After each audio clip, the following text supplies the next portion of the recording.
Hello, fellow homebrewers. JP here, and I want to introduce to you the brand new Brew Built X1 Conical Series available at More Beer. More Beer sells the highest standard in homebrewing equipment, and the Brew Built Conicals are just that. They're made from mirror-polished 304 stainless steel, and they come with loads of features that you and I have been looking for. They have a full 2-inch bottom dump valve, which will eliminate your clogging issues, while the sturdy base includes 4 reinforced legs, just like those big Pro tanks do. More Beer also carries the Brew Built line of options and add-ons like casters, pressure kits, and even external glycol chillers. So you can find out more about the new Brew Built X1 Conical Unitanks by going over to morebeer.com for detailed videos on the entire line of Brew Built Conicals. You can trust Brew Built with your next fermentation, and you can trust More Beer to find the right conical for you. Brew Built at morebeer.com.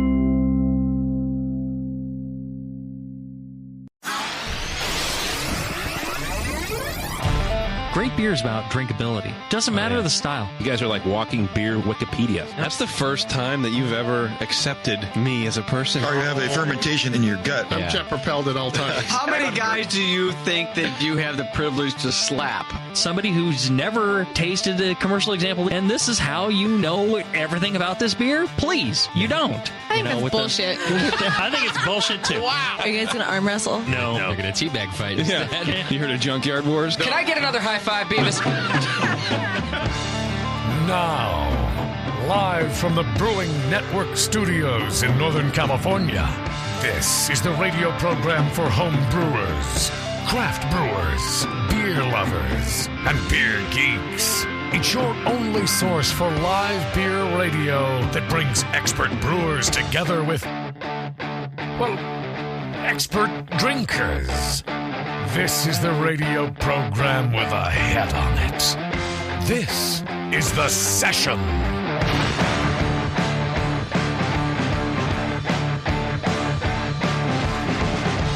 What's going on?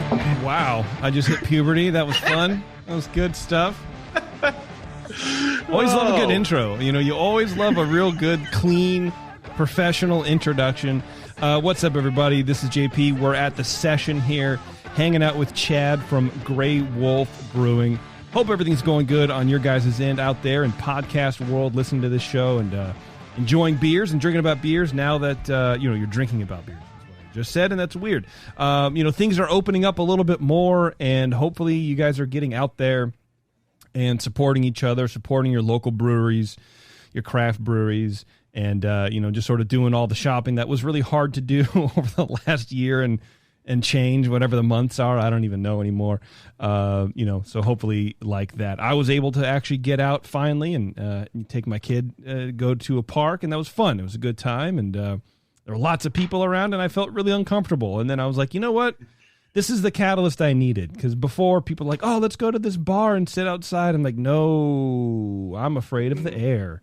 And, but now it was Children's Fairyland in Oakland. If anybody's ever heard of that, it's like Disneyland if it had like a twin removed in birth, like at birth or something, and then the twin, I don't know, watched cartoons 24/7. It's just like small, weird, very odd park.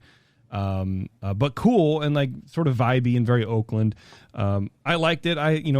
Basically if you lived in the Bay Area, you sort of went here as a kid and it was cool to like take my kid there and hang out with some family there. And it was a good time.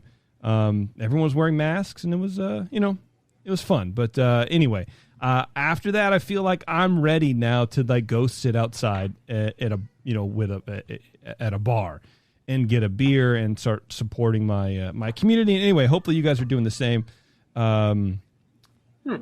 You should probably get some sun, too. You look a little pale. Well, it's the light, man. It's my makeup tutorial light. See, I'll turn it off. But it helps, right? Anyway, well, we're here with Chad from Grey Wolf Brewing. Chad, what's going on, dude? Welcome to the show. It is Monday. Time for beer. Been working all day long. Yeah, sure. One little thing about Grey Wolf here is I truly am everything about the company, the business, the brewing, the whole shebang. So I work about 6 days a week. Just insane amount of hours put in. When you open 5 weeks before COVID shuts everything down, It's what you got to do. That's what you got to do, man. Wow, 5 weeks before. Yeah. Jiminy Christmas. How was it? How were those 5 weeks leading up to it? Were they like everything you expected, or? Yeah, it was. We were touching upon projected numbers. I mean, it's kind of hard to really gauge what that's actually going to be. You're in a new place. You're running a business, something you've never done before. So you just throw your hat in the ring, say, "Hey, let's go." Yeah. And then the rug gets absolutely yanked out from underneath you. Jeez. Here in California, as you know, I don't know, were you open on March 16th, that final day, or was everything shut down? Oh, back in 2020 the bar? I have no idea.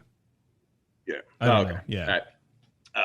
So it was actually literally 5 weeks that I'd been open, and this whole thing comes down.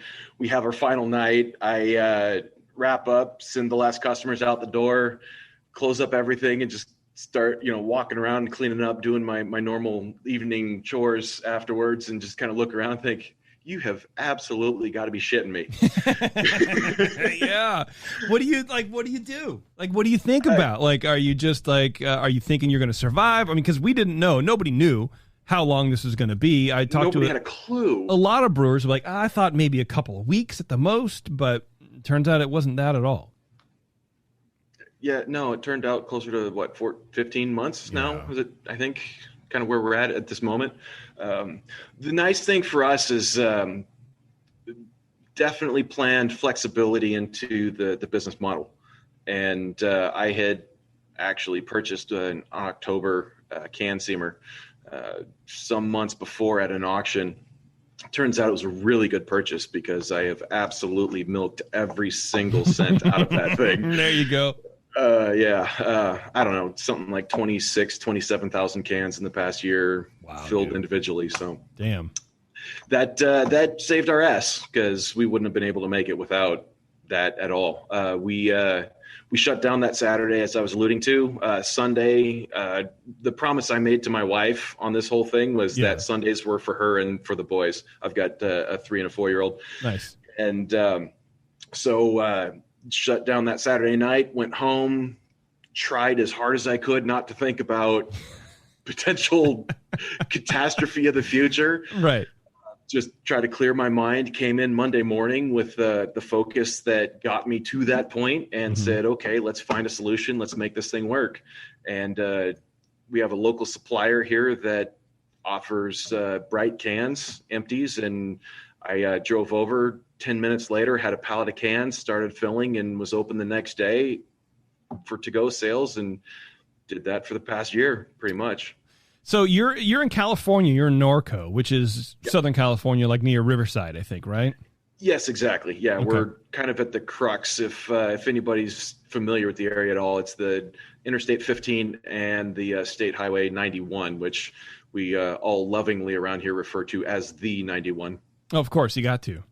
Yeah, that's the big thing, man. It's the only way to get from Riverside into Orange County, and it just sucks. Yeah. Always. Oh, absolutely. Yeah, it's terrible. More Beer have a shop down in Riverside, and it was like, driving down there and hanging around that area for a little bit. You're like, this is awful. I know a few people out in Riverside, like, this is just the worst. It's terrible. Yep. And on that note, I got to give a shout out to Rob over there at More Beer. Oh, there you go. Dude is awesome. Yeah. He's taken care of me over the past, I don't know, probably 7 years or so, that from home brewing on into now. If in a pinch I need something here at the brewery, I call him up and he takes care of me.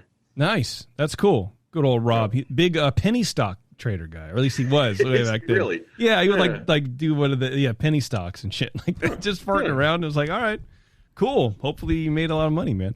So I bet he's a big crypto guy now. Yeah. That's something I'm actually getting into here now, is the whole crypto world. Me too. Let me tell you. You know, I just sold off my VeChain, and I got into I don't know if I should say, because it's one of those you want to keep close to the chest. Track.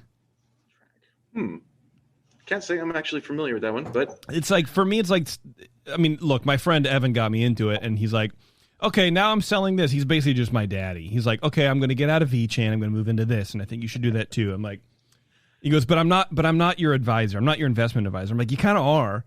Right. Because you told me about it, and drunkenly, I'm like, that sounds like a good idea. And then, you make money on it. So I'm like, oh, look, I'll just do whatever you tell me to do, Evan. I don't really give a shit. But it's like coins on the blockchain rather than just crypto. And it's a whole thing. I don't know. Anyway. Sure. Yep. So you're in California, but I didn't think we were allowed to, places were allowed to open. Did you just say, fuck it, I'm going to sell cans and no one can stop me? Are you one of those guys, Chad? Well, not entirely. Okay. To some extent, there was a little bit. It was definitely a decision that was made that all of the factors combined, I really didn't qualify for any of the stimulus money for a small business. Why not? I had all of my startup costs in 2019. And many of the calculations for what you would get as a business were the delta from 2019 to 2020. Well, on paper, wow. I actually was profitable in 2020. So that's a positive delta, not a negative one. So basically they said, no, sorry, nothing for you. Wow. Cool, dude.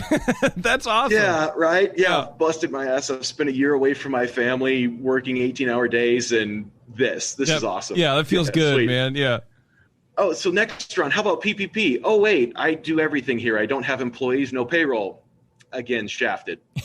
So I couldn't get PPP either because I'm like a general contractor, so self-employed, but I need a business bank account.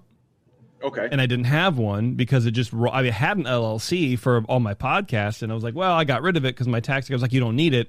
Then this comes, and it's like, well, turns out you should have kept it. Yeah, it turns out I should have kept it because then I would have gotten some relief. But, I did all right. It's fine. So came out of it. On the back end of all of this, I will say I actually did get a little bit of relief, what they're calling a sole proprietor compensation.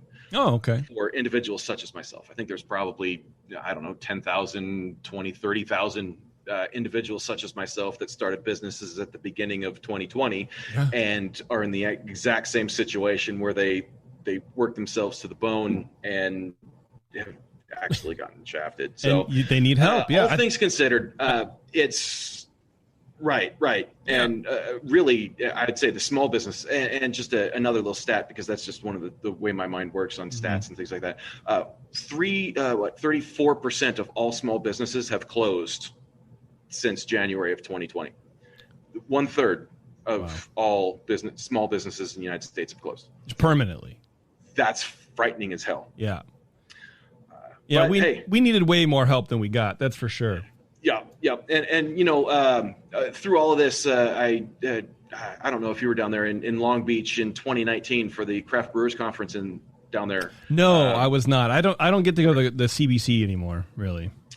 So with this one, I sat in on back in 2019. I was just still in the planning phases, if you will, or well, not even planning, but getting open phases.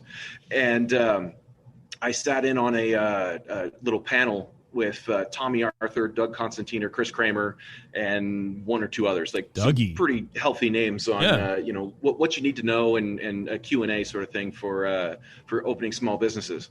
And I think it was Tommy Arthur that said, you know what, at the end of the day, no matter what happens, because it will suck, there will be those days, we have beer. True. And that has been a saving grace for me over the past year, because I either just cry into my beer or otherwise homebrew. I guess it would have been otherwise. Yeah. Well, I feel like that's sort of dual advice, right? Because it's at the end of the day, you have beer to drink to like help you recover and help you figure it out and whatever, which is, I don't know how healthy that is, but on the other side is you have beer. So people are going to come to you for the same exact reason. So there is sort of that what do they call it? the sin the vice industries, like tobacco and liquor and and beer, like those are the vices that never really go away in inflation or whatever, so or depression. So I mean he's sort of right in both ways. Yeah, but it's all the same. Inflation, depression, it doesn't matter. It's it's all the same. It's all the uns. And honestly, the blessing has been the community around here. A lot of people look at Norco or see the name Norco and they think, where the hell is that? Me. Yeah, right. Yeah, you're one of them. I've lived in California my entire life. I have no idea where it was. I thought it was up north somewhere. Norco is they have trademarked the name Horsetown, USA. There are more horse trails in this town than there are actual roads or sidewalks. Wow. And it's a giant horse community, larger properties, and as it turns out, quite a little niche of craft beer lovers. There had been a brewery in this location before. They moved to Nashville, Tennessee, which just turned out beautifully because I'd been looking for a place in which to plant my seed and grow my business. Yeah. So even my father had asked me, "Why Norco?" Well, why exactly that place? It seems so backwards. And the way I describe it to most people is this town is literally small town USA in the middle of metropolis Southern California. Yeah, you don't think of Southern California as having one horse trail. Well, actually, with 40 million people, we probably max out just about all the statistics. Right. Every category. Yeah.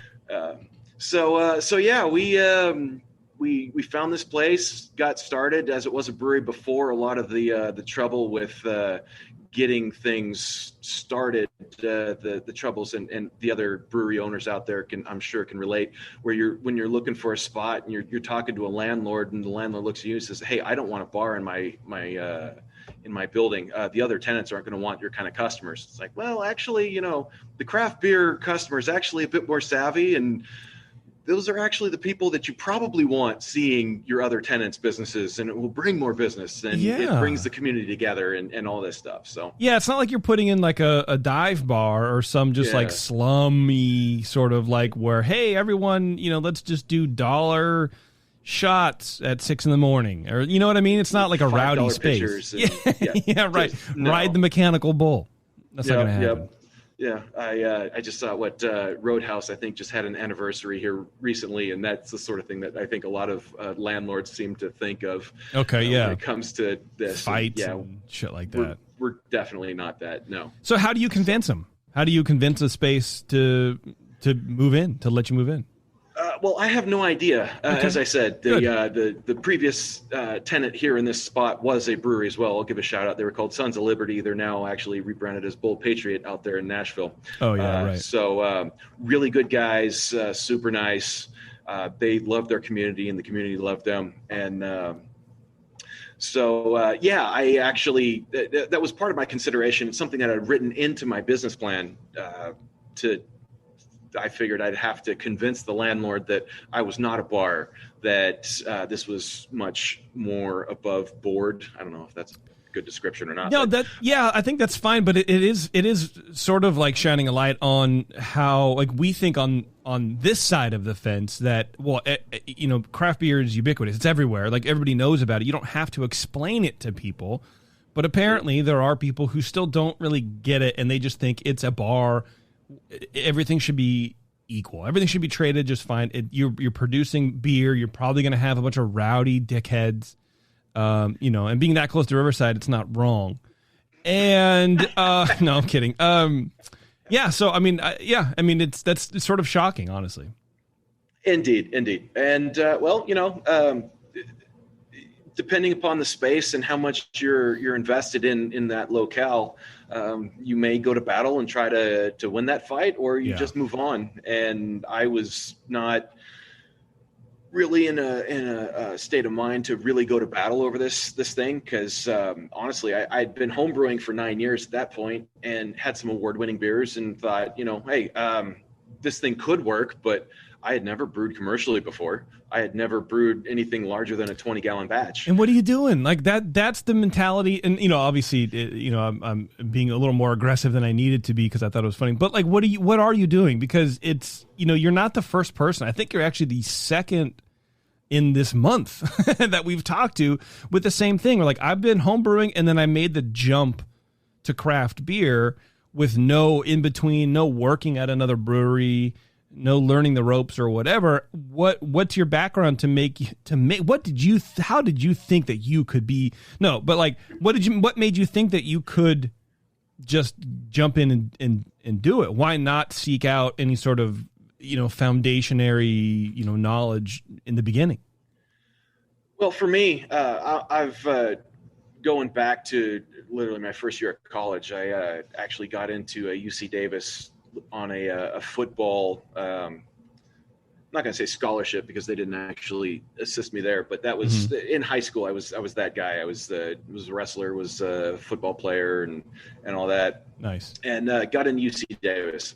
And one of the courses I took was Introduction to Winemaking and was it just Intro to Winemaking, I think was the name of the course. Apparently it's one of the more difficult courses for freshmen up there. And I excelled in the class. The biology, the chemistry, everything was absolutely phenomenal to me. Oh, nice. I made it through high school without doing a damn thing.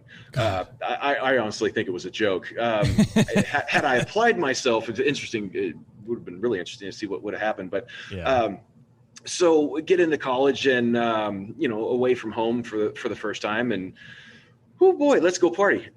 Especially Davis, dude. Get out of town with that.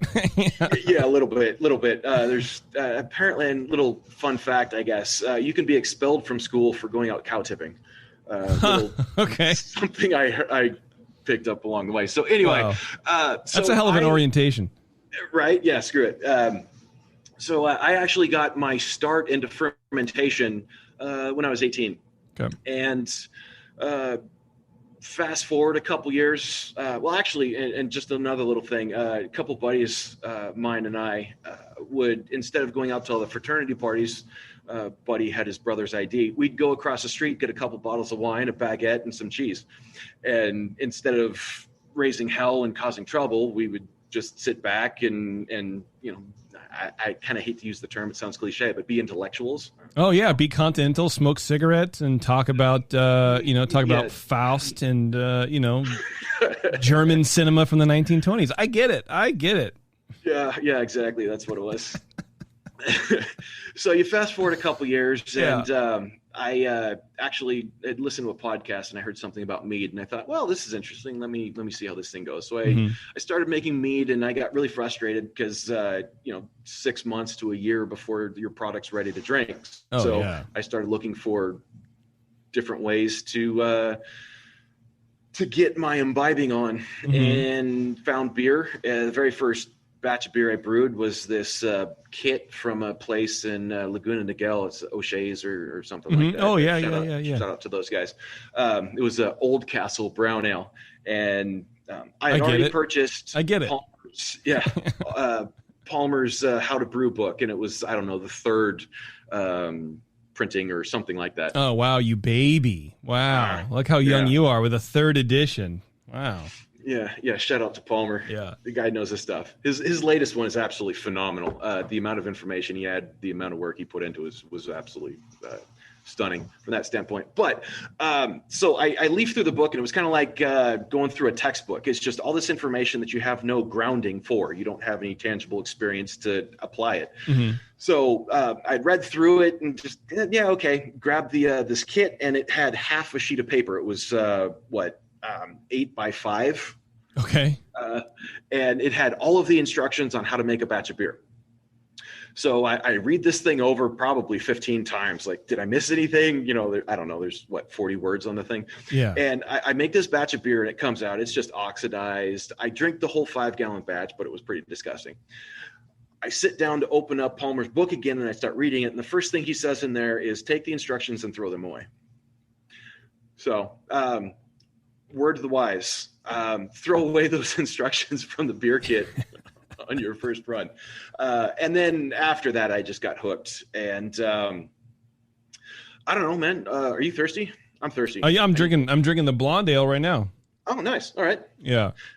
I am actually, since my taps are back the way, I'm going to go get a beer. There we go. Okay, perfect. Right in the middle of the show, Chad, really? Like you've never heard the show before?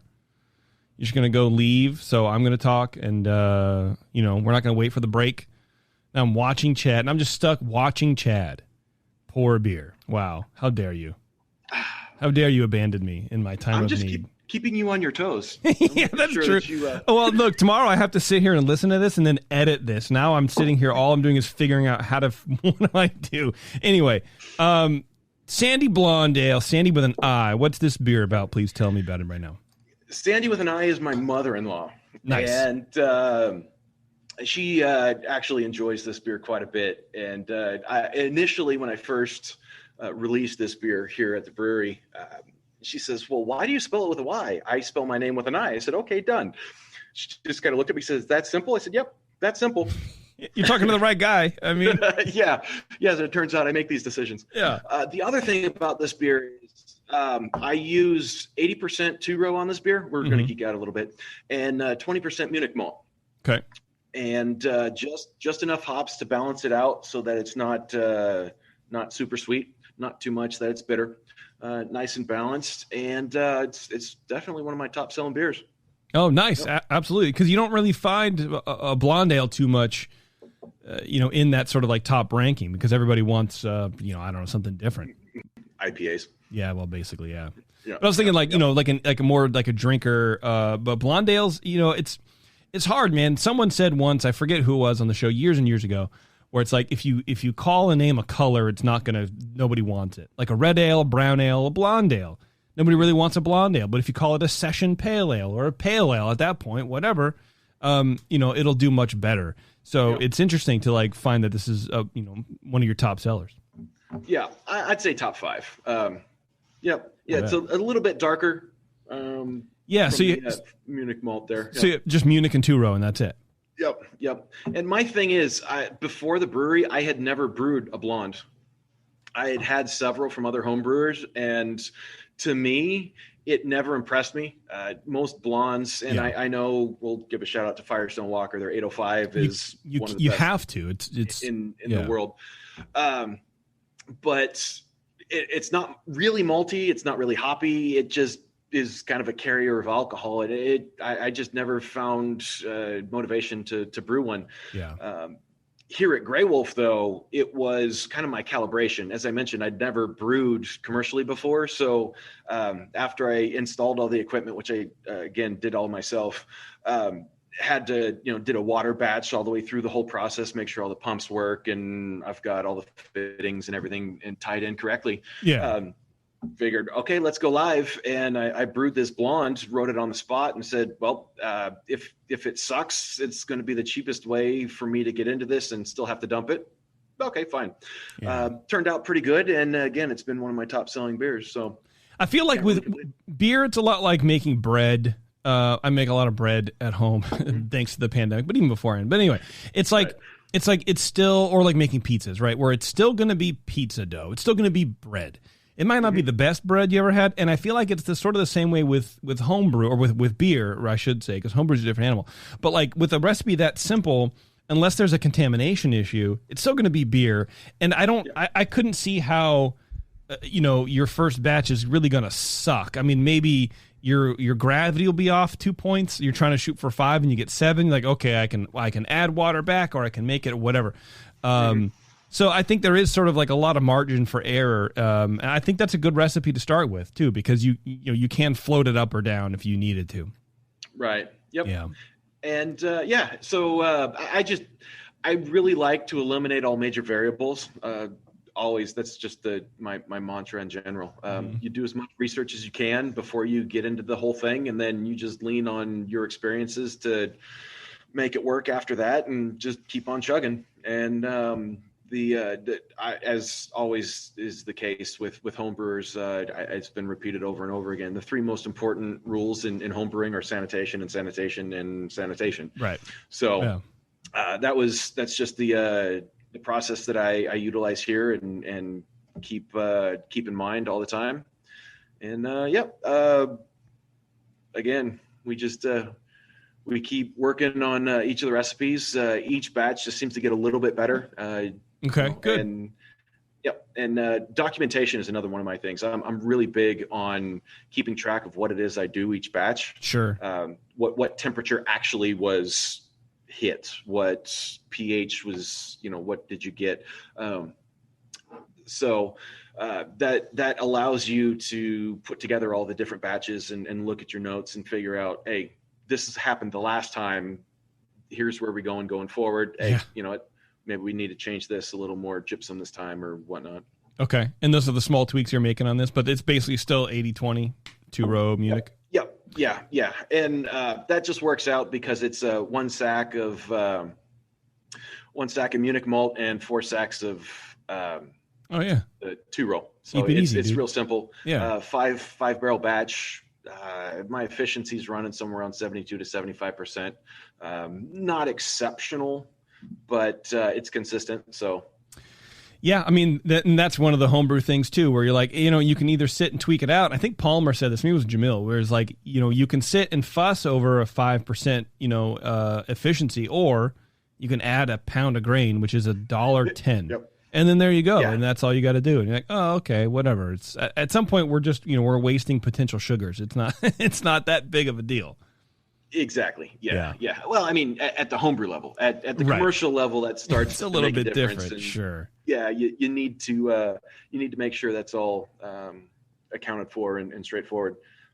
So how do you adjust your efficiency on the commercial level? I still haven't quite figured that one out yet. Okay. Yeah. All right. Okay. I had planned on having twice as many brews last year as I ended up getting in. With the pandemic and everything else, my sales literally were a little more than $100,000 below projections. Wow. So there was just a lot of brewing I didn't do. Yeah. And somewhat to a detriment, I guess. I have 16 taps. And right now I have 4 lagers on. I've got a couple different ales. My 2 flagships really are my West Coast IPA and my Belgian style triple. Keeping up with all of these different beers that I've got, there's several various customers that love each one of the beers. It makes it really difficult to remove a beer when you want to bring something new in because you're going to piss somebody off. Sure, but Yeah. what are you going to do? You mentioned blonde ales, brown ales, red ales. Yeah. The second brew I did on this system was a brown, and people enjoyed my brown. In my business plan, actually, the brown was going to be one of my flagship, one of my top 4 beers, one of the core 4s, and it turned out that everybody enjoyed it. They all thought it was good, but nobody bought it. That's spoken like a true homebrewer. Where this is my business plan to make a brown ale one of my core beers.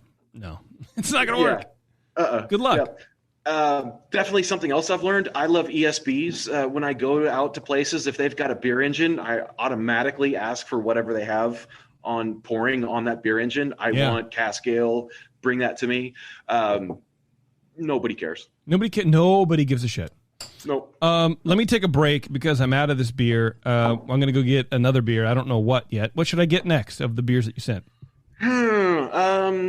Let's go with the Schwartz beer. Schwartz beer. Okay. Next. And then we'll get into a little bit of that and a little bit more about brewing and, transferring from a home brewer to a craft brewer and, all that kind of fun stuff. Hang on, everybody. Yeah, Grey Wolf Brewing on the session. We'll be right back.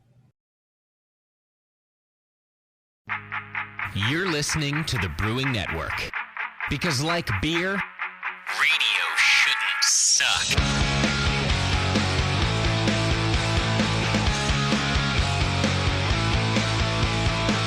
Thanks for hanging around, everybody. We still got Chad with Grey Wolf Brewing in Norco, California.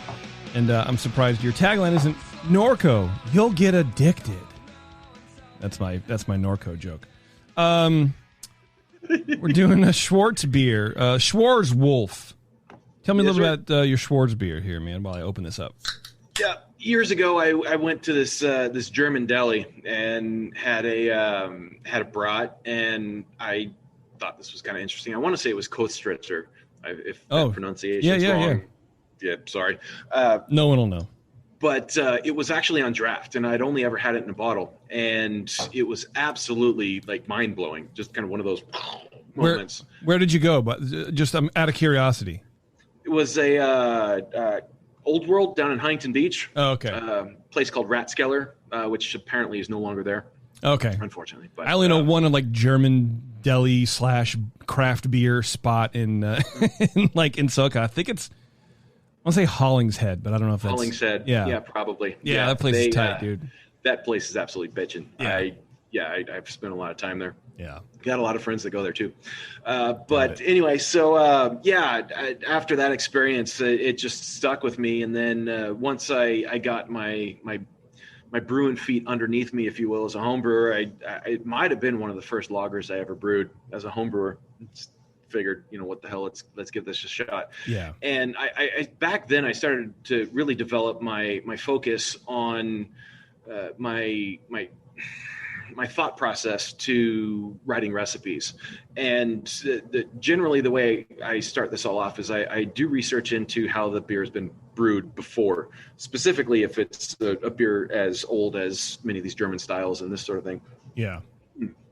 And I figured, what better place to start than those who have been brewing this beer for, call it, centuries, and didn't have all the technology we have now and were able to figure it out. So that was the place I started, and went from there. And then over the years, brewed it one or two more times, and I knew that was something I wanted to bring in here at Grey Wolf, and gotta just use the Schwarzwolf, which if nobody's familiar with the German translation, it just translates literally to Black Wolf. Yeah. And it's one of my personal favorites, and many of my regulars. This is actually the second batch here I've brewed here in the past year, so it's probably going to be a staple for me. Okay. Yeah, and it's 5.7. Is that high for the style? Or I don't. Yeah, it is. Are you a high alcohol style guy? Not always. Okay. I brew really good high alcohol beers, as it turns out. But this one actually was. Who would have known? Right? Yeah. Hey, yeah. Alcohol makes up for a lot of things. Yeah. With this one specifically, on brew day, and even when I ordered the ingredients for it, I crossed up two recipes in my brain and didn't actually look and confirm the number of sacks of grain I needed. Okay. So for this specific beer, I ordered and included on brew day an additional sack of Vienna malt. All right. Which normally I don't use Vienna malt in this beer. It's normally Munich, Pilsner malt, and then a little bit of crystal malt.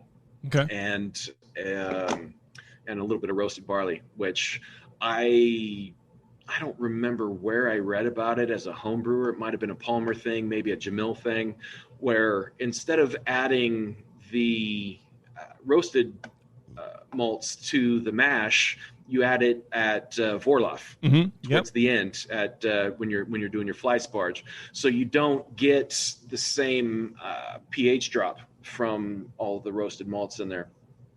So anyway, it's 5.7 because there's an additional sack of grain in there that was not planned for. Well, so are you going to keep it that way? What do you think? Man, a lot of people have really enjoyed it this way. It adds a little fuller of a mouthfeel. It does, yeah. Normally, most Schwartz beers have a fairly dry, crisp sort of mouthfeel and finish. This one is a little bit more lasting and heavy on the palate. But I have many of my regulars and actually a lot of other people that the ubiquitous I don't like dark beers customers. Oh, that sure. Come in and it's like, all right, will you humor me and just have a little sample of it? You throw it at them and they not figuratively throw it at them. And they go, I love being assaulted at this new business. It's so much fun. Fantastic. Yeah. Thank you. Yeah. They take a sip and you could just actually see their brain trying to do mental gymnastics, trying to figure out, like, wait a minute, this is good. I'm not supposed to like dark beers. Yeah. I don't like dark beers. And of course, then that just opens the door. And it's, all of us in craft beer know dark is a color, not a flavor. Right. And that of course, elicits laughs and it just breaks the ice and everybody has a good time. And that's something I really try to do here at the brewery. Just have fun. Brotherhood. Having fun and people just make it stick. So anyway,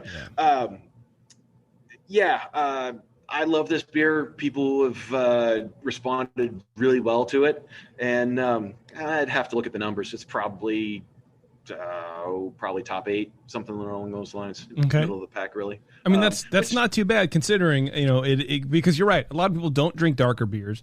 It doesn't matter if it's a Schwartz beer or a porter or or whatever. Like, they're just not really, people are really shifting to these easy drinking, refreshing, even if it's a pale ale or an IPA. It's like, because dark beers sort of just hang around a little bit. And that's, what the crisp, our big galaxy brain, homebrew brains we like that malt flavor. We like to hang around, but 99% of those of us in the craft brewing world, yes. Right. The consumer does not think that. Lactose fruited, sour IPAs. Just I don't know.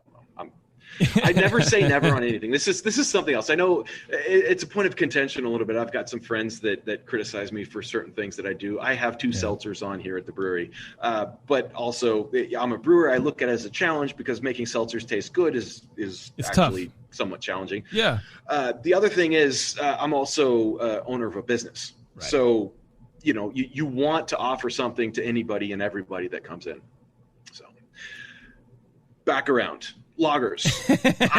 I really hope lagers become the new thing, like the next fad. Yeah. I would absolutely love to see that. I'm maybe placing myself in a position to really be one of the top players in that if that comes about. But I think we need more lagers in our lives. I agree. And it is coming around. Like the last few guests have all sent lagers for the most part, which is rare. And so it's good to see that people are trying to come back to easy drinking beers, because it is sort of like the classic. I mean, hazy IPA I think is like an easy drinking beer for people who like those disgusting flavors, and for lagers, for the rest of us, for human beings with elevated palates, I feel like a nice lager, be it a Helles or a German Pils or whatever. You can still it's an easy drinking, lighter beer that you can still enjoy, and there's no reason not to do it. So what's your lager process on this guy, on the Schwartz beer? Yeah, so obviously we discussed the mashing process. Being that it is Pilsner malts, I utilize a 90-minute boil, whether that's actually required or not. There's been a bit of research here recently that alludes or says that that's not exactly necessary. I'm not really willing to take that chance, for an extra half-hour boil. It's no big deal. Right. I don't mind at all. Yeah. But I actually take a page from Tasty's Quick Lager method that he touted for a number of years there. Rest in peace, Tasty. Yeah, for sure. But I never. Go ahead. We'll talk about it. We'll talk about it. All right. So, like I said, it's kind of a pseudo version of what he talked about. Okay. I generally pitch 50, 52 degrees. So I start things off fairly cold. That's not entirely true. I will pitch at about 60 degrees, but set the glycol on my tank to 52. So the yeast go in and it starts the lag phase at a warmer temperature, but as it comes up and goes through its aerobic anabolic or consumption, whatever you want to call it, the aerobic phase where it's consuming oxygen and making the sterols for cell wall and all that good stuff, the temperature starts coming down before you shock the yeast. And once yeast goes into that anaerobic phase, once you actually see physical fermentation happening and CO2 off-gassing, temperature changes have a far greater impact on the fermentation profile and the yeast activity. Whereas at that earlier stage, it's more kind of par for the course. You're pitching a little bit warmer, the yeast are a little bit more active, you get a stronger start to your fermentation and things get moving on. This is all anecdotal evidence. I don't have any data to prove that this is the case, other than just experience and seeing it happen. Yeah, it happens to you, and that's all that matters. You can read it in textbook, but if you don't replicate those results or get those results, it doesn't. Then it might as well be incorrect information. Right. And then from there, at about 50% attenuation, I start ramping up the temperature. So it's at lager temperatures, 50, 52 degrees Fahrenheit. And then I start to about every 24 hours increase temperature on the glycol controller by 2 degrees per day, plus or minus. And by the time it finishes, we're,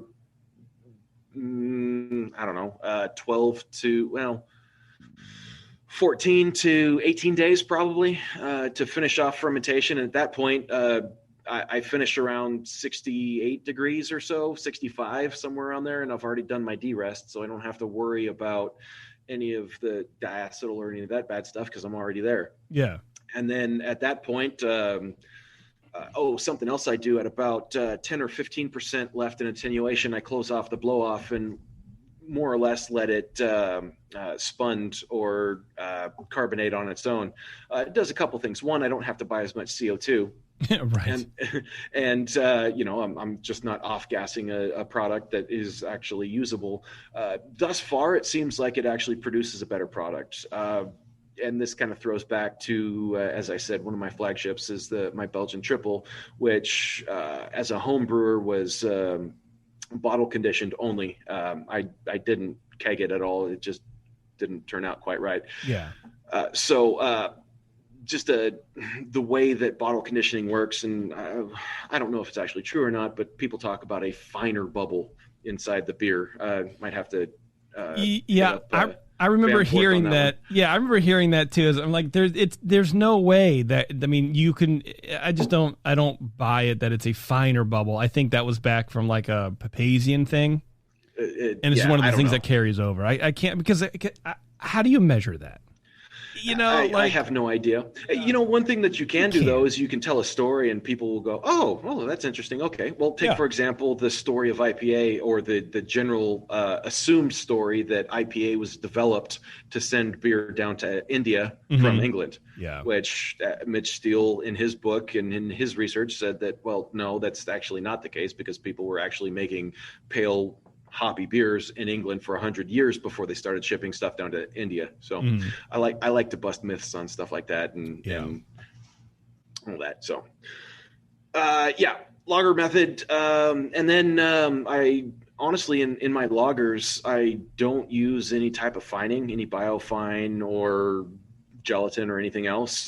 Just cold age it for a couple weeks, maybe 4 weeks or so, and then package. And okay, so I mean, you're still talking what, a 6-week turnaround time, roughly. Yeah. Okay. Roughly. That's not anywhere, and the all that information that Tasty picked up from just talking to brewers and stuff, where they were trying these things.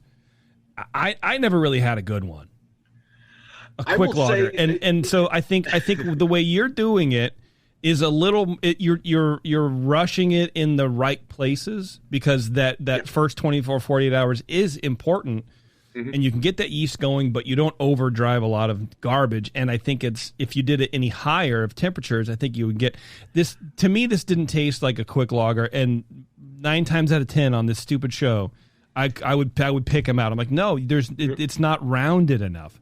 But I wonder if you're aging it for longer than these other dummies have done. So if you're throwing 4 weeks of age onto it, it's going to mellow out, versus like, oh yeah, here's a Pilsner I did in 2 weeks.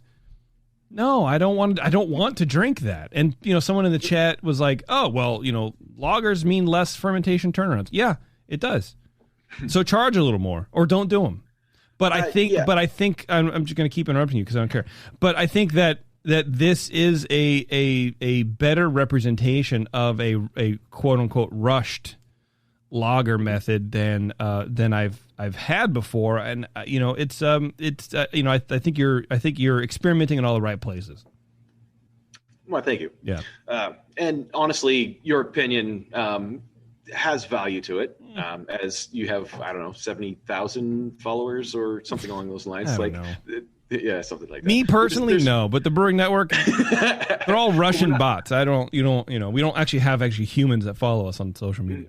I'll throw a little shout out for your other podcast. Yes, Ears Up, which I will say I've never actually listened to. Oh, well, I don't know what to tell you, man. So is that not a backhanded comment? I know Justin talks about backhanded comments yeah, well, he projects a lot, so it's fine. Well, right. Okay. Good enough. All right. Yeah. So I will, because I love lagers, I will stick to making them. I will do it all, just continue to do so. I will say probably my number 5 selling beer is a Mexican style lager. I call it Norco lager just because it's the beer that I envision becoming kind of the staple, where I would really like to grow production to the point where I can make it on a larger scale and be able to make it much more viable and cost effective. I only brew that beer. Just to talk about my system here a little bit, 5-barrel brew house. I have 2 10-barrel tanks and 2 5-barrel tanks with a 5-barrel bright tank. In my business plan, I figured within probably the first 2 years or so, I was going to replace the 5-barrel bright with the 10-barrel bright. Just envisioning, taproom sales and growth and all that. Well, you fast forward a couple of weeks,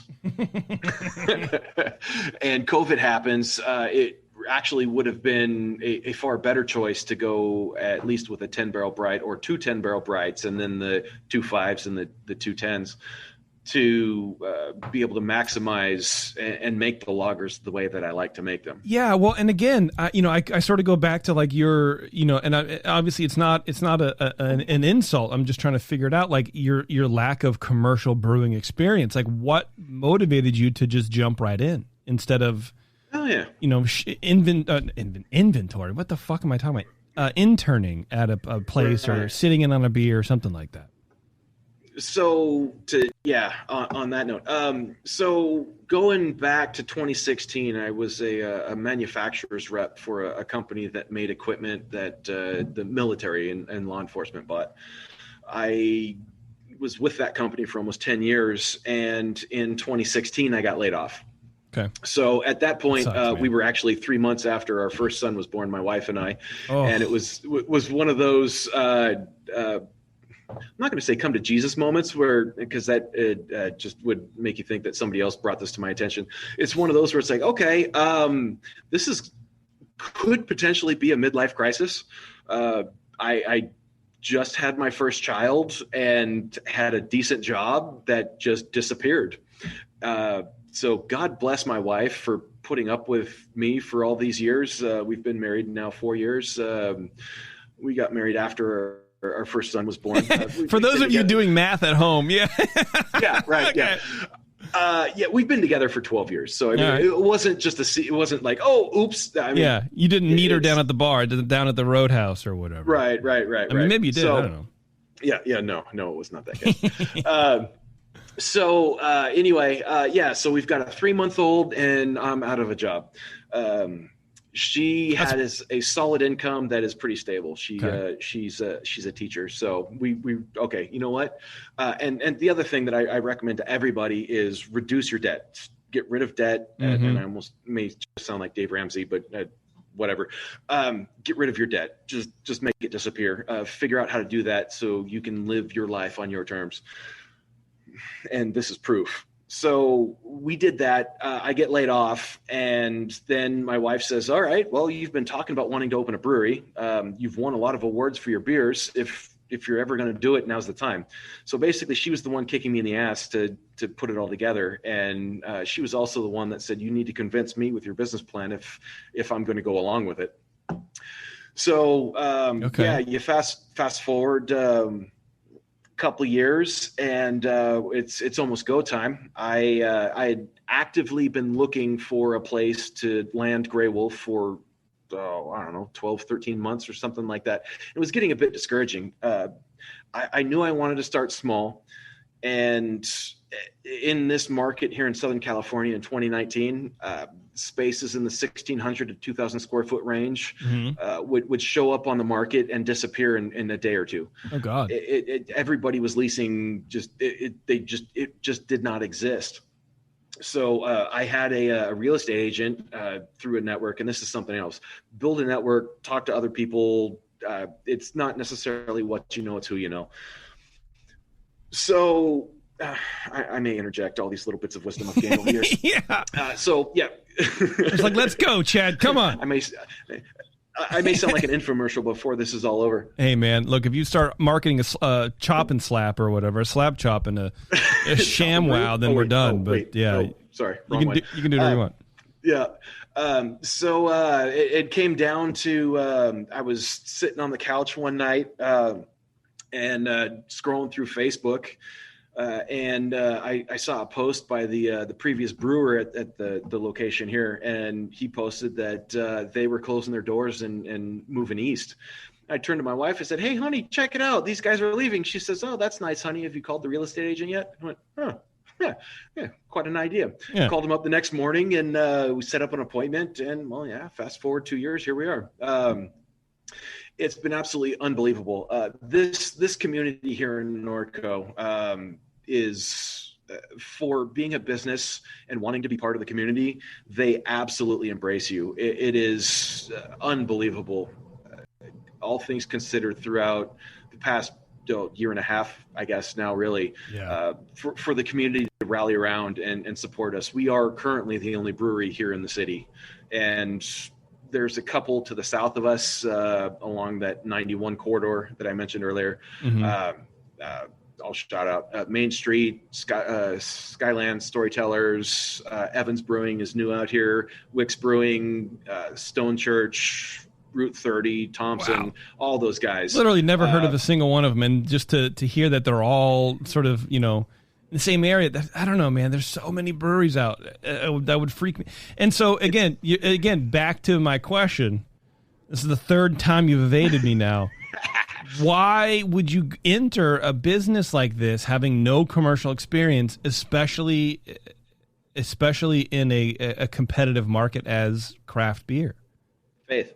It's about the only thing I can just to give you an answer. You sort of said it when you said you were having a midlife crisis, and I think you sort of touched on the reason why, and I just want to expand on that a little bit, because craft beer is very emotional, I think, at the end of the day.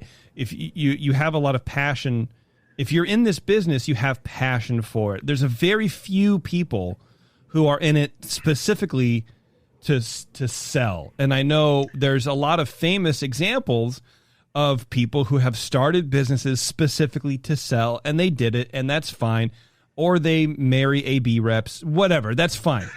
I don't want to talk about whatever her name was. It's fine. But for the most part, people are very passionate and very into the scene. And I think that with you, it sounds like this was you getting fired for a gross negligence. No, I don't know. But losing your job is sort of like, well, like when I left More Beer, I was like, shit, I want to do something. I got to do something now. I don't care what it is. Let's experiment. You met Justin, and what the hell happened? Oh no, I was doing these shows way before. But like More Beer, I was there for like 15 years. I'm like, I got to do something else. I don't know what it is. But you need those moments in life to sort of kick your own ass and be like, fuck it, I got to do it. Either I'm going to pass or fail, no matter what. I knew that I wanted to become a business owner. I knew that it was a challenge that I would rise to. I just didn't know what the hell I would be passionate about. And I, somewhat listening to some of the naysayers in my family, well, why would you want to do that? And people in the community that say, oh, why would you want to do that? You'll never make it. And I just finally said, you know what? Screw all that. I love beer. I get into conversations with people about beer. I've done ridiculous amounts of research about this stuff. I know it top and bottom. I never went to school for any of the beer stuff. It was just all self-taught. The interwebs helped out, immensely on that. So I said, you know what? And again, God bless my wife for somebody that had never had any business experience or had never brewed commercially before to take this plunge. And on that note, we're also self-funded. We did not take on any investors. We did not take on any assistance in that form. I did take on some business loans and sure. made which kind of puckers you a little bit when you make personal guarantees for 6 digits. Sure. And then the pandemic hits. Yeah, right. It's scary as hell. Yeah. Sure, dude. And you're thinking, wow, did I just throw away the potential for my children to go to college if they want to? Like, what the hell do you do? Are we going to be living on the street? Like, what the hell? But no, things have been really, really good for us. And on that note, in 2021 here, we actually are matching our what I thought initially were some optimistic numbers on my business plan. Mm-hmm. We're actually matching those numbers thus far this year. I've heard a lot about that from other people too, where it's this year has sort of been like their best few months so far because of everyone just sort of rushing back to normalcy or supporting the local economy, or both. You know what I mean? It's like maybe people are overbuying, and maybe there'll be a course correction, or maybe people will miss this so much that they are aware that these places can go away at any time. I don't know how it is in other states, but certainly here in California, one of the things that as a beer manufacturer, the ABC created what they call a catering exemption, and the business owner could apply for expanded quote tasting room. What it does is it allows you to utilize your parking lot basically as your tasting room. So for the idea of safety and keeping people separate and all that during COVID. And in my case, it actually expanded my tasting room quite a bit, putting people outdoors. Thankfully, I am able to utilize that space to the level I am. The landlord, again, is a craft beer fan, so that helped a lot. Nice. And in the building I'm in, I think there's like 8 different units in this building. Basically, none of the other tenants are here on a Saturday. So I can utilize the entire parking lot and bring in a lot more people. Just a little segue or little aside, a tangent. I bring in food trucks and everything else and fill up the parking lot on Saturdays, and it's actually been really good for business. But to address your question from earlier, which one, motherfucker? How exactly do I do this during COVID, and how do you stay open? And did I just say screw the man and all that? No, I mean not really. No. I am very cautious with the decisions I make as a business, simply because there was a lot of money that the wife and I invested into this, and the amount of time I spent away from my family in making this thing what it is today. So I wasn't going to say, screw it, though. This town is definitely on the conservative side, and many of them are not fond of the policies that are in place. But the last thing I want as a business owner is for anybody to get sick or get hurt or have serious complications due to a pandemic and a virus, which the virus is real. Yeah. And I have some friends that are real not happy with that, but the virus is real. I was gonna say, man, just you saying that, I feel like there's now an alert on your local Facebook page where it's like, Chad thinks this is real. Yeah, there's a very real possibility. No, the virus is real. Yeah. We can maybe debate the severity of it, and if you are susceptible to it, it is absolutely severe. It's no joke. Sure. People have died from this thing, and as a business owner, these are things you have to take into consideration. And then you get some customers that say, "Oh, screw that, screw the man. I hate the guy who said all this stuff." And it's like, look, you know what? I don't want anybody to get hurt. We are in this thing as a community. This is not like, let's all be smart. Let's take care of each other. This is the message I try to portray. Yeah. Literally, let's take care of each other. I would say the majority of people in this industry, in beer, truly feel this way. Let's take care of each other. Together, we are better as a whole. And humanity, absolutely. This whole hatred of others and all, it's got to stop. So, bringing all this back around, being flexible is exceptionally important when it comes to your business plan and your focus and business. Finding that happy medium between profitability, concern for others and making, especially if you're in the craft world, whether it's craft bread, craft coffee, craft beer, wine, whatever, pour your love into it. Do what you love to do. Find it, do it, and make it profitable. Are you going to cry, Chad? Profits are not always evil. Profits at the exclusion of humanity is definitely evil. Oh, yeah, for sure. No. All right, finish your thought. Let's talk about this Berliner Weiss. I got on a tangent. The hell was I talking about? I don't know. Being loved by someone. Yes. Yeah. You love your neighbor. Be good to each other. Take care of yourself. Don't expect somebody else to do it. Help each other out. Yeah. That's pretty much it, man. Help each other out. Drink a beer. Have a good time. Have fun. Yeah. Yeah. So, I mean, look, we can hate people all day long, but at the end of the day, it doesn't get you anywhere, and that's why. That's why I stopped going on Facebook, because there's too much of it. There's too much of it, and it fucking amplifies it. And I love reading these articles about Facebook and Twitter and like the algorithms that sort of promote, and YouTube that promote these anti-vax things, or just a lot of stuff that like is counter to what people believe. And it just, all it does is it drives profits for these companies, but it drives a wedge, and it sort of is easy to manipulate some people in the communities, who then go out and say, well, this is a fact because I saw it on this YouTube channel, and then someone fact checks the YouTube channel, and then it's taken down, and it's like, well, they don't want you to hear this.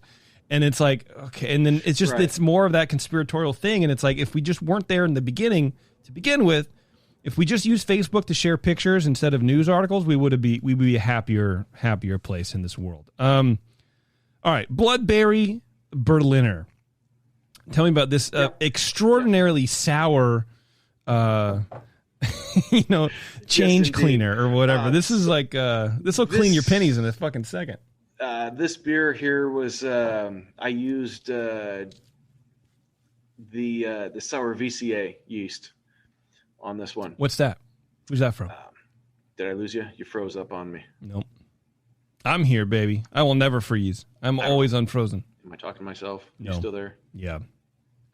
Your internet sucks. Internet connections. Okay.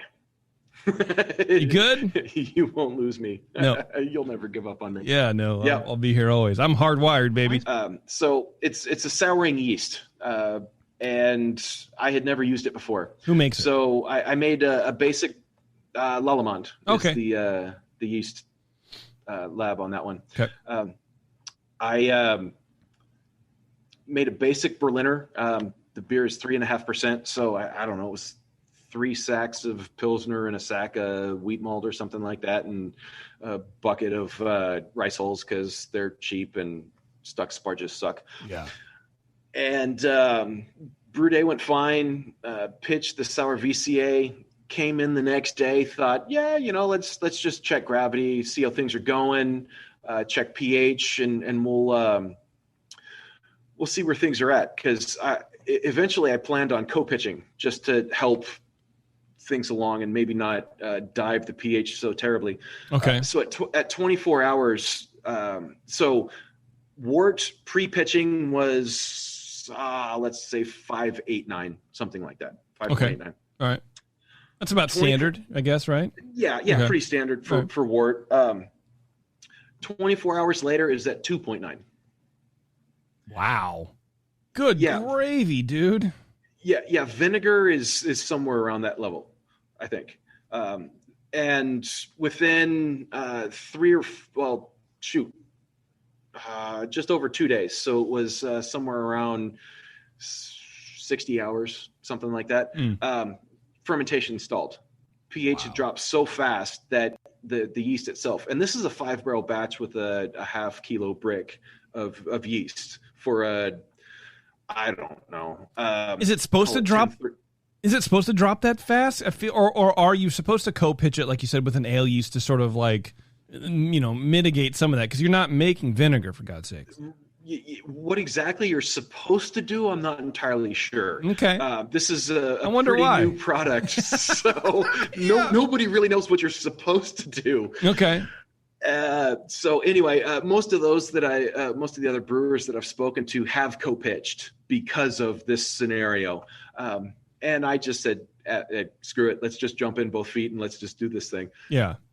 I feel a hole burning in my stomach right now.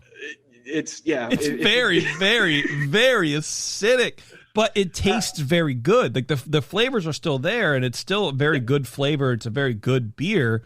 I feel like you need to blend it with like a very light blonde or something like that. This is the fruited version. Jesus Christ! I have this beer without fruit that is undrinkable. Going back to Daffy Duck or something like that, where he goes into the bar and they mix up that drink for him and it burns a hole through the bar. I think the other one is kind of like that. The other beer, a straight Berliner Weiss, yes, I do call it Riding the Metro. Few people actually get that reference. Yeah, I don't understand. Yeah, I'm sorry. Well, you got to explain it now, dude. Okay, yeah, the band Berlin from the 80s, yes, they wrote a song called Riding the Metro. Okay, right. I know this. I figured it was related to the song, but I didn't know. Who knows the band? I figured it was Blondie. Who knows? Fair enough. Yeah. So this was my first foray into the souring. I knew I didn't want to go through the trouble of doing a kettle sour. Those that I've talked to have some issues, and there's not really a way for me to close off the condensate stack completely on my brew kettle to keep all air out. Okay. And especially in the town that I live in with a lot of livestock and a lot of dirt and dust and everything else, there was a very high chance of me making a lambic style beer, which was not what I was looking for. I didn't want any of the funk. I just wanted sour. So I went with this, again, the Lallemand sour VCA yeast. And my God, did it sour fast. To fix the it did stall out on fermentation. Okay. It went from 1031 to 1020 and stalled out. And over the course of the next 4 days, I bubbled CO2 up through the cone on the bottom, trying to rouse the yeast to get it to do something. Did absolutely nothing.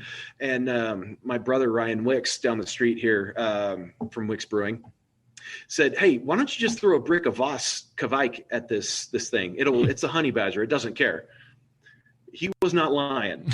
Within 6 hours of throwing that brick in, it started fermentation and it finished at 10:11. Oh, geez. So okay. It finished off fermentation at I think the final pH measurement on the finished beer was 2.83 or something like that. I mean, just phenomenally sour and deep on that front. But yeah. I can't drink much of the beer unless I got a full stomach. Like you said, it's kind of burning a hole. No, there's no way, dude. So how are people taking to this beer? They fucking love it. Yeah, there you go. Come on. Don't forget where you are. The people that either you like sours or you don't. And the people that don't like sours, like their friends will actually take a sip and like see their whole face start to turn inside out. It's like a black hole formed up and is starting to beer them in. Yeah, this is, I mean, look, like I said, it tastes good. There's a lot of good flavors, but it's completely too sour. I mean, maybe if you start like putting some like syrups in it, some flavored syrups to like sweeten it, but also, I don't know. I think it's a good yeast. But what have we learned about next time? What have we learned? Yeah. Well, so here's part of the problem. And this is again, I'm full of tangents, so I'm going to jump off on another one right now. I got a piece of advice before I opened this brewery when I was in the writing stage that if you name a beer something, you better stick to that recipe because people are going to fall in love with that beer. Mm-hmm. They're going to like it, and if you don't like it and you change the recipe, you're going to piss off your customers. So I don't know if I'll be able to recreate this beer the exact same way because of the circumstances. I know it happened. I documented it, but I don't know if I can recreate it. I don't know that you should. I mean, no offense, right? But it is such a powerful beer. And look, that advice, and that's the way I thought about beer also. I was saying just a couple months ago to someone, I was like, I was shocked to learn that craft brewers adjust their recipes for for staple beers. It happens because ingredients change and whatever, right? But you can also slightly shift things. I think you can make this beer, have it come out a little bit more malty, but still with the same base flavors, and nobody's going to notice. Just a little less acidic, nobody would really notice. In fact, I think they would think it was an improvement, and you'll be fine.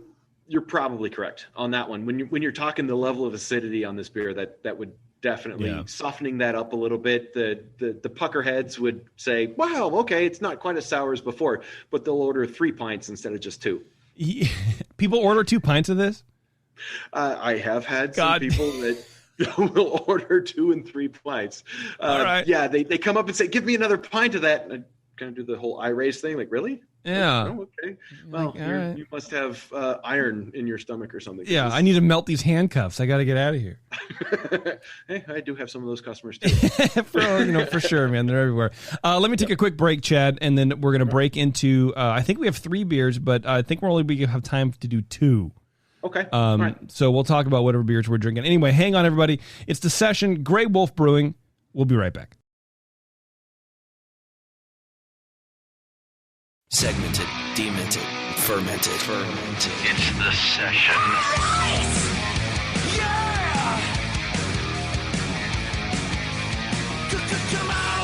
Thanks, everybody, for hanging around. It's Chad with Grey Wolf Brewing, and we're about to crack the Hop Wolf, which is a West Coast IPA. But before I curse you, number one, 7.5%, so I'm going to curse you. Okay. But I think we should address the elephant in the room. You are an ex-listener of the show. You're a Brewing Network guy. Current listener. It's well, kind of like, those who are in the Marine Corps, you're never ex, you're just retired. Yeah. So yeah, I guess I'm a retired listener because I work all the time and I don't. No one does podcasts anymore. Yeah, if you don't commute, you're kind of like, eh. Uh-huh. Whatever. Yeah, exactly. I'm always here at the brewery. I get here early and I leave very late. So yeah. Anyway, just a shout out at somebody we haven't heard from in a long time, Riggs. He's down in San Diego right now doing some awesome things. Man, I miss that guy's voice. And and just because my wife said I had to mention it, Sugar Valley Brewer, wherever he is at. And she had a request to hear the Dildo Mode song. I don't know where it is. We've lost those songs. Jay might have them somewhere. I mean, we still play JP's an Asshole as our outro music. Outro, right. Yeah. Only because Justin's too busy, air quote, busy, to find a new song. He's just running the bar. I mean, people forget that like the Brewing Network and the bar are 2 very different entities. The bar pays him, the BN doesn't. So it's kind of like one of those where I think he's back to sort of full staff now because the bar's finally been able to be open for a bit. As a business owner, I completely understand where he's coming from on that one. Like, yeah, I would still criticize him for not being on the air because I agree. I'm a listener and sure. Yeah. So is that me backhandedly calling you an asshole?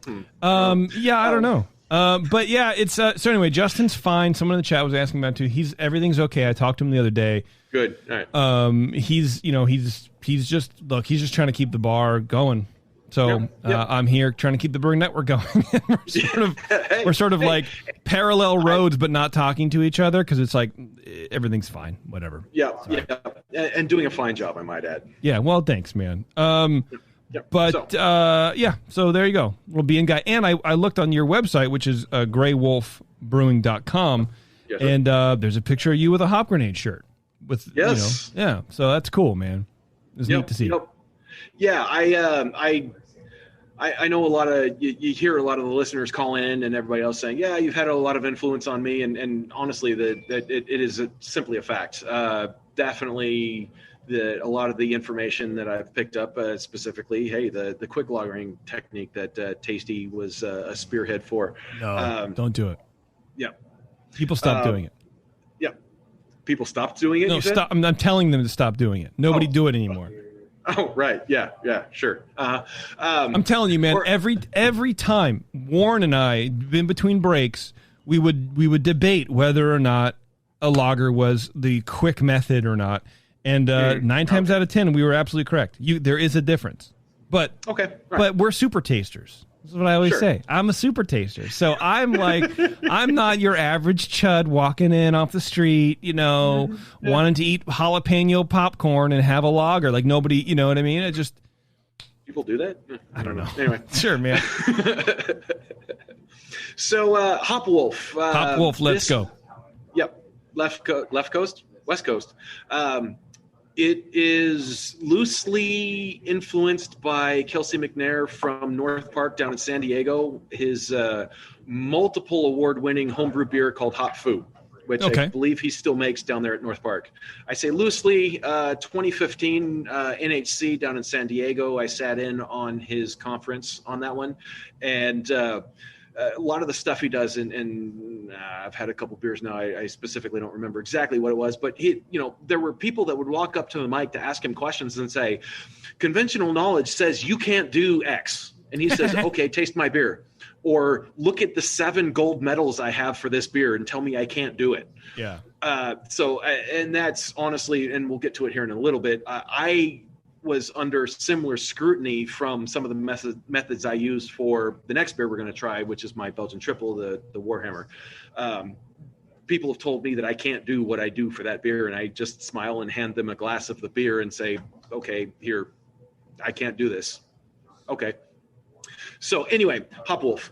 I utilize and Kelsey does a bunch of hop editions, or at least on his homebrew one he did. There was a first wort hop, a 60-minute. There was a 30-minute, a 15, a 0. I mean, kind of along the lines of like what Sam Calagioni's doing at Dogfish Head with, I guess now it's Boston Beer, isn't it?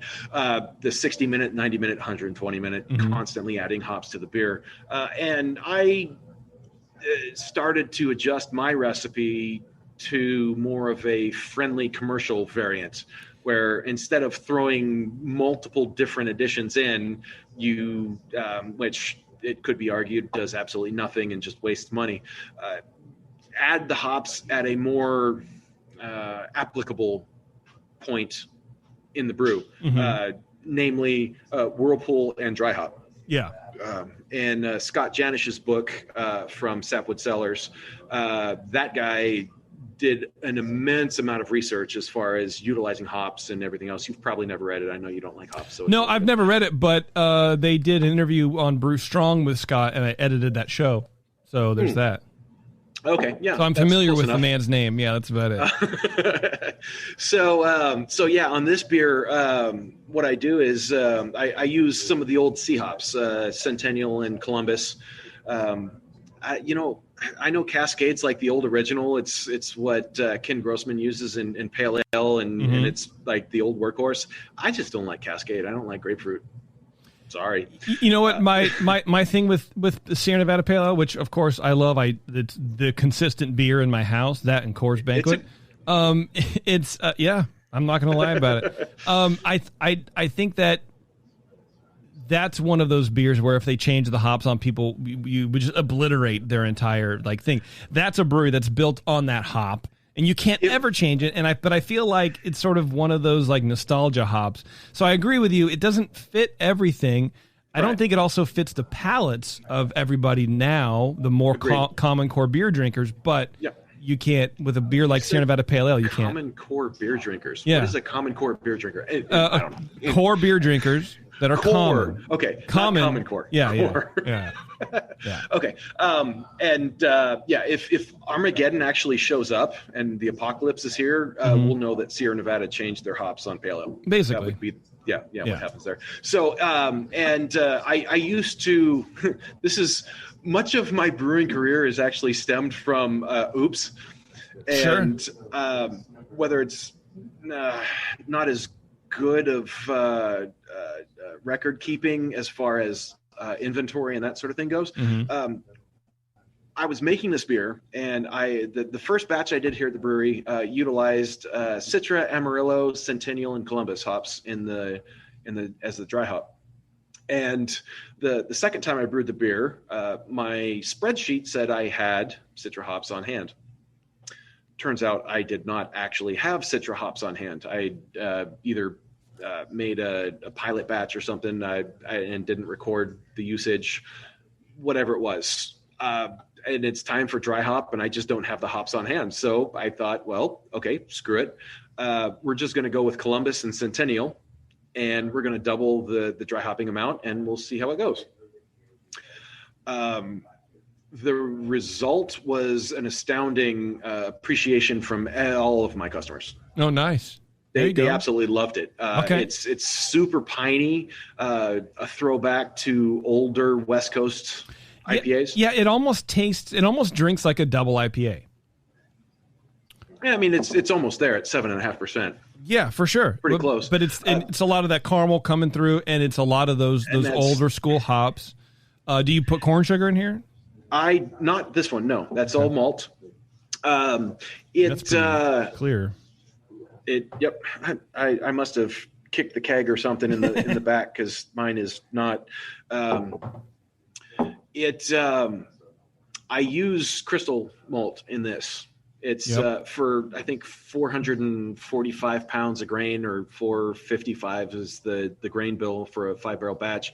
15 of those pounds is crystal 45, and I think it makes a better beer in this case. Just the way it all works together. I know the big push for a lot of the new age West Coast stuff is maybe a little bit of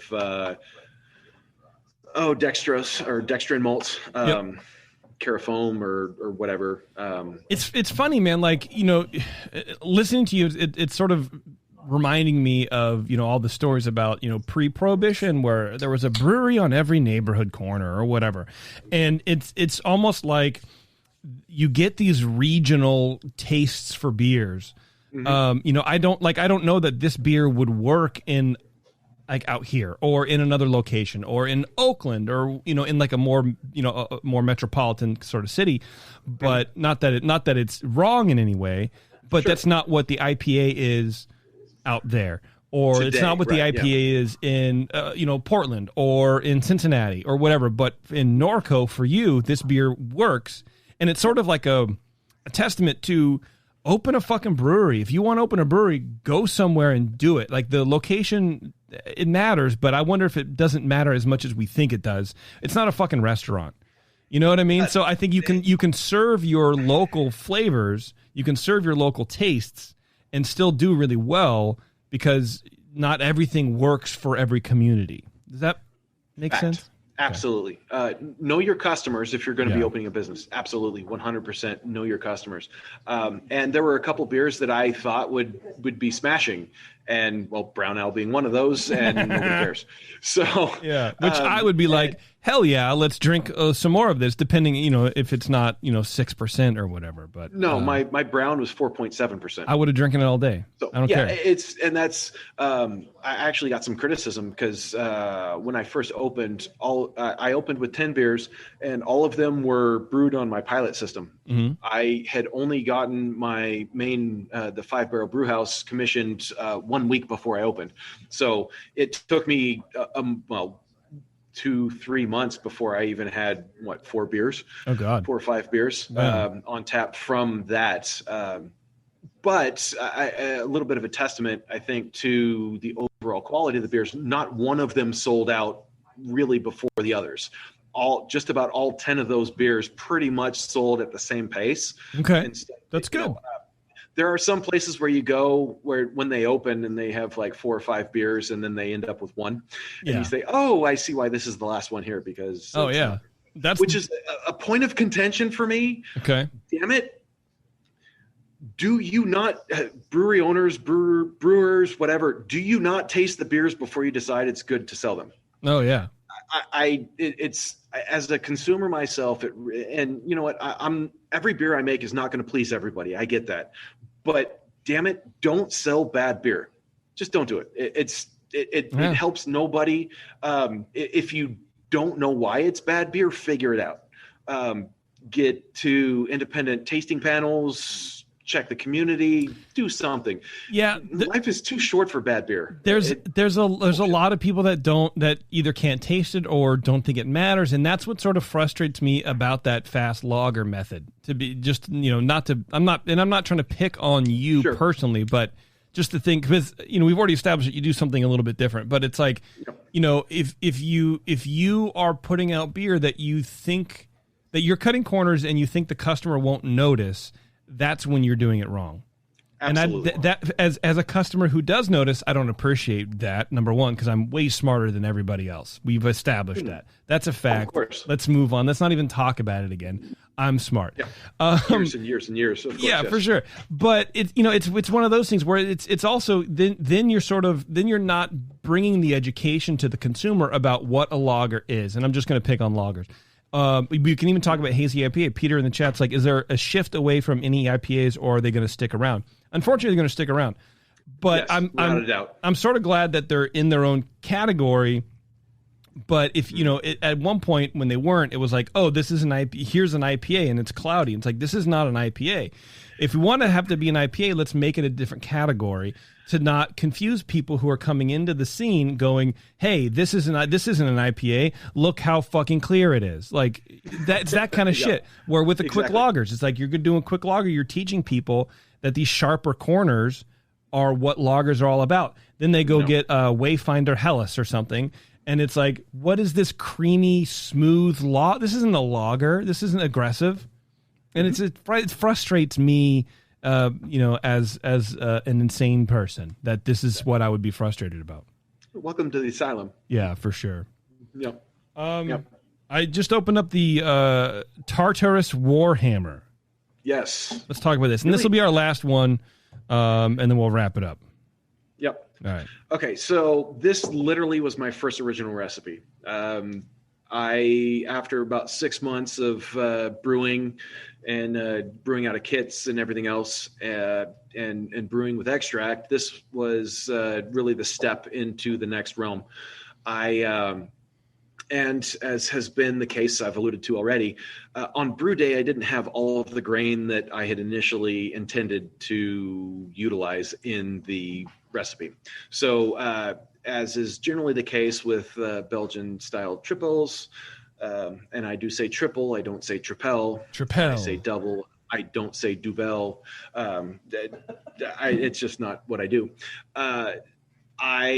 Traditionally, the beer is brewed with a Belgian Pilsner malt, and they use a candy sugar and some other adjunct malts, wheat or whatever. And every place has their own thing. But it was a monastically brewed beer. Mm-hmm. There's a lot of the Trappist breweries that just about all of them, I believe, have a version of this style of beer. Oh yeah. So I was very intrigued by the history behind this beer, and that probably, looking back, was one of my biggest drivers to why it came to me that I wanted to brew this beer. I love history. And after I did my initial research, I thought, okay, let's go out and buy some commercial variants. And no, good luck. Without shitting on any of the monks that have been brewing this and the recipes that have been out there, it's going to sound that way that I'm shitting on them. So be it. None of them really impressed me all that much. Like some were better than others. Some were way too sweet. Some were way too spicy. Some used coriander. Some didn't, blah, blah, blah, blah, blah, blah, blah. Nothing really worked for me. So I said, all right, damn it. I'm going to set out to write a recipe that does work for me. And I wrote the recipe. And again, the happenstance on brew day was that I didn't have enough Pilsner malt. So I cut the Pilsner malt with 2-row and ran with it. I use a little bit of Munich malt and some malted wheat in this one as well. What's your yeast on this? It's White Labs WLP 530. Kicking yeast, dude. That's a good one. Absolute monster. And I've had people over the years, like we were saying earlier, oh, you can't do that with this beer. I about half pitch on it. Okay. All right. Why is that? Say, the flavor profile. Initially, it was just because I was cheap and only had one packet of White Labs, one little, this is back in the day when they still had the little tubes. The vials, yeah. Yeah. Yeah. I only had one vial, so I just said, screw it, and I just pitched it. And fermentation takes almost 4 weeks on this one. So it's not super fast, but starting gravity is 1081. So it's 20 Plato. It's a pretty big beer. Yeah. And it finishes around 1008 at 2 Plato. So, I mean, it's 9.8%. That's good. That does good. I think I remember, I think it was either Neva Parker or maybe it was even Chris White himself talking about on some of these, you can underpitch to drive those esters because it stresses the yeast out. And I mean, it has a great banana clovey, but not in like a, Hefeweizen way. But that classic Belgian nose to it. And you can smell the alcohol too. Like you can tell this is a beefy beer just by smelling it. And the other thing is though, it's not real hot. There's not a lot of fusel alcohols in this one, which gets a lot of people into trouble because they'll come in and as 9.8%, I do serve it in a 13-ounce glass. Well, yeah, sure. Well, you're a responsible business owner, right? I feel like that's the crossroad between being a business owner and being a home brewer. Whereas a home brewer, you want to just fuck everybody up, but as a business owner, you want to make sure they get home okay. Yeah, absolutely. So yeah, it's. This beer has taken care of me. In 2015 and in 2017, it made it through the first round of NHC and went on to the finals. Nice. I actually had a judge, and I don't know if they're listening or not. I don't know who it was exactly, but they said if I were to find this beer on the shelf, I would buy it hands down every single time. That was in their notes on the bear. And then if they rate on Untapped, they would give you like they'd probably give you a score of 24. Yeah, something, right? Yeah.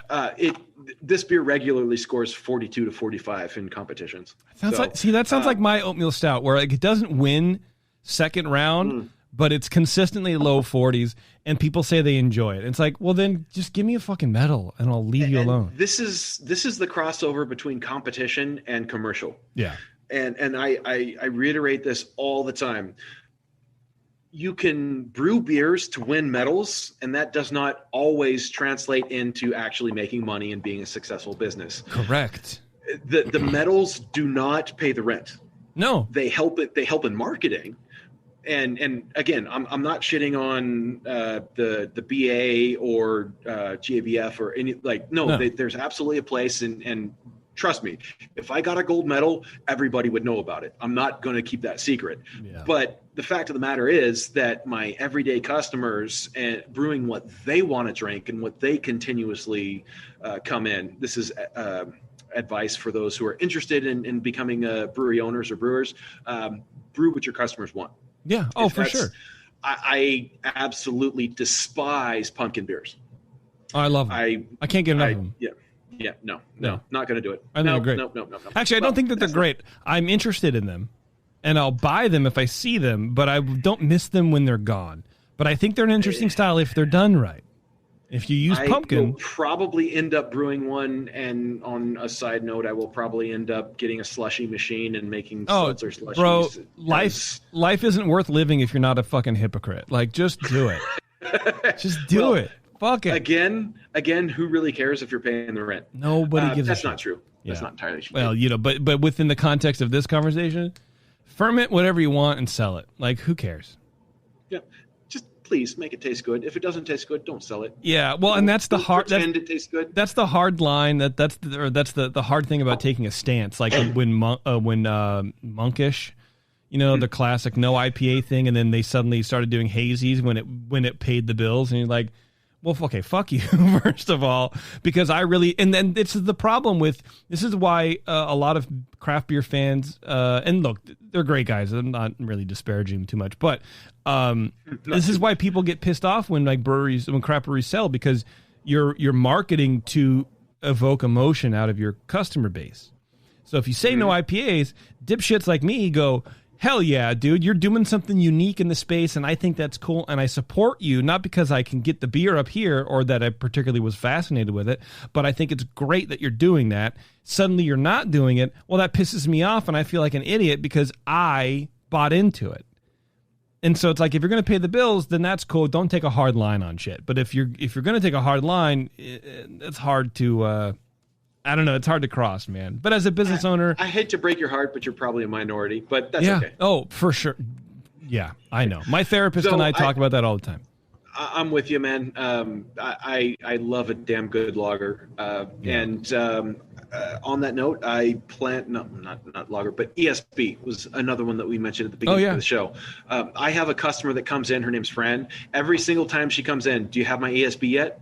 I'm like, well, if you get the rest of people in Southern California to start drinking ESBs, I'd be more than happy to.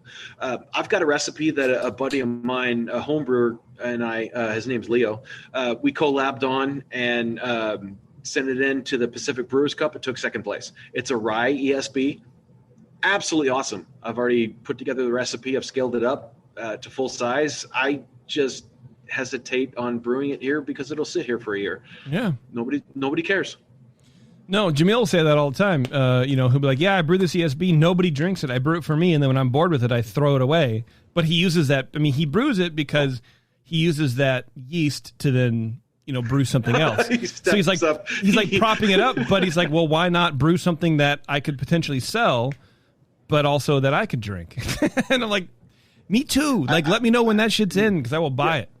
Jamil, please. Yes, let us know. Oh, I might make a trip up to where's he at? Not Fairfield. Petaluma. Is it? Fairfield. No. It's farther south than Petaluma, but it's okay. From you, it's about 7 hours away. 7-8 hours. Yeah, for sure. Like yeah, absolutely. Yeah. No problem. Out and back. All right. Well, look, I like the triple. I'm sort of rushing because we're running out of time. Speaking of rushing, I did decide to crack open your Russian Imperial Stout. All right. Which the weird thing is, it's a 7.5% Russian Imperial Stout, which is what your IPA is, and is also less than your Belgian triple. So I don't know what's going on down there. What the hell happened there? Yeah. I had an efficiency problem that day. That was early on in my brewing career here at Grey Wolf. And I had never stuffed 550 pounds worth of grain into my mash tun before. And I now know that rushing asparge and rushing Vorloff and all that stuff leads to you leave sugar behind. So I want to say I was somewhere around 58% efficiency on that beer. Oh, Jesus. So I left a shit ton of beer behind, but I brought all the flavors across. You can do a next time, maybe you do a small beer with it. Distinct possibility. Make it into a mild. Man, I have no space. Like this brewery, the unit I'm in is 1,600 square feet. I don't give a shit. Dig. I know you don't dig a hole underground and fucking put a fermenter in there. I don't care. Hey. Because like the flavors on here are really good. I think it would make a really good mild. Mild? Yeah. I mean, you're doing a small beer. I mean, what do you know? Yeah. I don't know shit. I don't know what you're talking about. I know. You listen to this show, of course. Yeah. No, that beer is one of those. I believe the recipe is pretty solid. I just need to give it the proper ABV. When I wrote that recipe, it was actually at 9%. So that would have been more appropriate for a Russian Imperial. I would like to try it when when you do it right, when you don't screw up. Because what do you have the rest? What's your dark grain ratio? Do you know your grain bill offhand? Some people do, some people don't. It's fine. I would never. Of my head, I brewed that beer a year ago. Because there is and I'm only bringing this up because I noticed this with my beers, that like older beers with a lot of dark malt get like a Kalamata olive, like a Kalamata olive briny kind of thing to it. And in my experience, it's like too much like patent. Okay. So the acridity of like the patent can sort of mix with the other malt, and I don't know if it's in there, but it's like it's sort of slightly there for me, and I would be interested at a higher volume with everything being equal if that would go away or not. And it's also a year old, so I think that's that oxidized, sort of like older aging out. Right. That's all. Yeah, I'd have to go back and look. I know there was a full sack of rolled barley in there. Mm-hmm. So flaked barley in that. The plan was just to make it max out on mouthfeel and all of the residuals. I want to say it finished around 1024, something like that was the. And honestly, I don't remember what the starting gravity was. I mean, look, it's dark as hell, dude. Yep. Yeah. No, that's a good Russian Imperial Stout, man. And look, I like I said, I would love to try it when it's when you do it again, because I think you do sort of miss out on some of those flavors. The flavors are maxed out, like you said, but there's something to be said about about getting the alcohol up too, because that does lend a lot of, sweetness and some, some residual oomph it adds, especially at a 9%. If you're missing out on 2.5%, like that. Quite a bit. Yeah. That would be 1.5% for those who are keeping track. Yeah, but who cares about those people? Screw them. Look, I only talk to dipshits like myself, okay?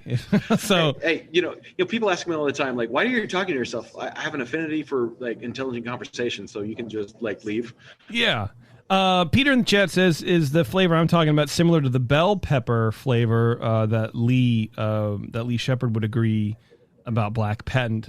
Speaking of RIP, shouts out to Lee from Dr. Homebrew.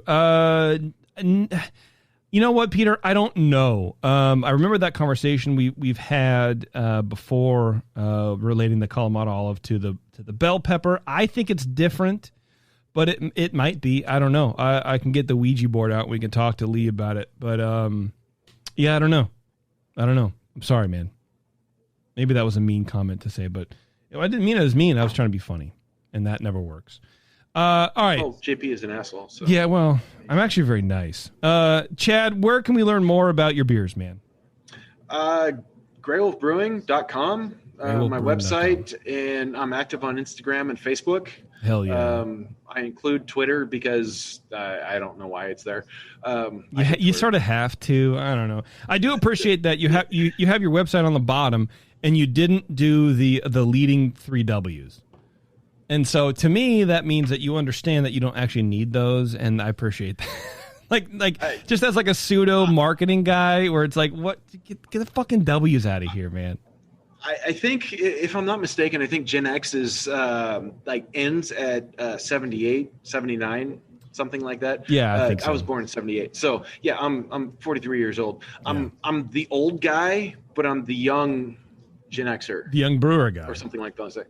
Yeah. So, I'm the old crotchety bastard that actually kind of understands technology. Yeah, same. That's why specifically why I pointed it out, because not many people know. You just get the W's everywhere. Like, it's not necessary. No, it's really not.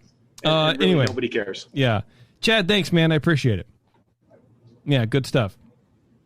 Awesome. Do I have anything else? I wrote some notes here. I hope not, because I gotta go. My life doesn't revolve on you. Hey, anybody that wants to start a business, start a brewery, just do it.